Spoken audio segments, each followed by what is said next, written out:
So new guitarist me wanted to know how all the drive circuits sounded like, but I'm famous for not spending used car money on pedals. Oh, how lame you say, eh?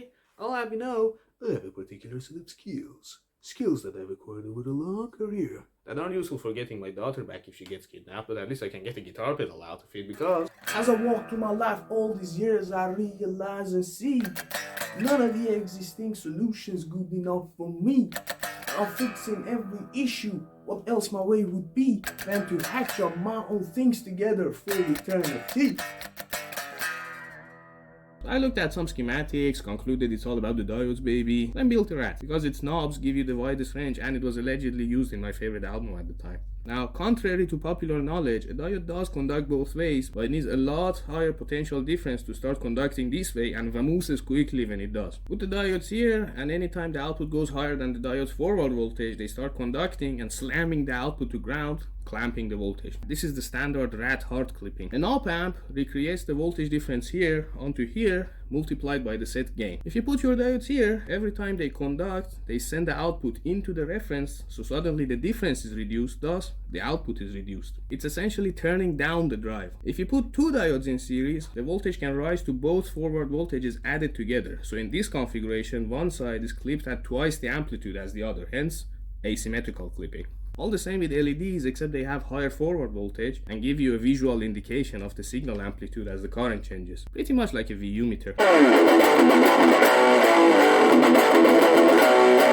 Now, there's a curve to how much the diode conducts relative to the voltage across it, and the effect of that curve is plainly visible in the waveform of both the soft clip and the hard clip signals. If you want truly hard edges, you switch the diodes out and turn the drive up. You can take it all the way to a full square wave. That's actually the significant difference between tube and transistor amps. They're both just valves, letting you control how much of the supply makes it to the output by changing how much you put in here. Only the tube loses efficiency the closer you get to the max, so the output tapers off, but transistor keeps the shape and crashes sharply. My cut-cat expansion, get it?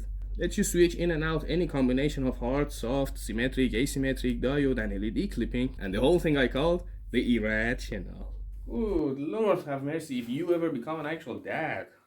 Bonus lap! If you make this, you get a variable voltage supply that lets you distort with low volume and adds its own distortion and compressor effect. Because the transistor limits the current more and more the lower voltage you set, as it acts as a resistor, so the voltage drops more, which decreases the volume with harder playing and heavier loads. It's the same effect as Edwards Variac, but low voltage DC.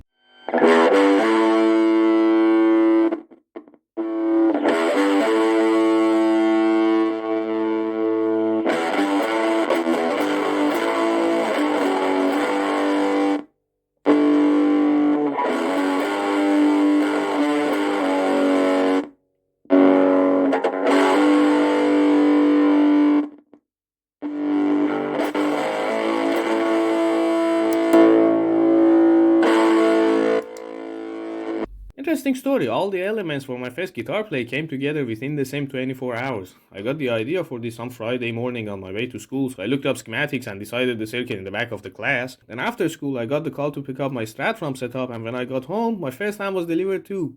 By the way, you can tell how serious of a guitar player I am by the fact that this is still my only amp. In any case, I proceeded to throw this whole thing together the very same night, and funnily enough, the only thing I had to buy was the LM308 itself. Everything else I either had in inventory or was able to salvage from dead boards. I mean, not all the numbers match exactly, and there's some resistor seriesing and capacitor paralleling going on. Had I known I'd end up using this setup for this many years, I would have made some effort to make it less janky. But hey, it still works, and I will make a fancy see-through version soon. I'm also going to build the LM386 based microamp with the same layout as a Plexi to accompany it, so WYSIWYG! But for now, remember to engineer elegantly and sleep well.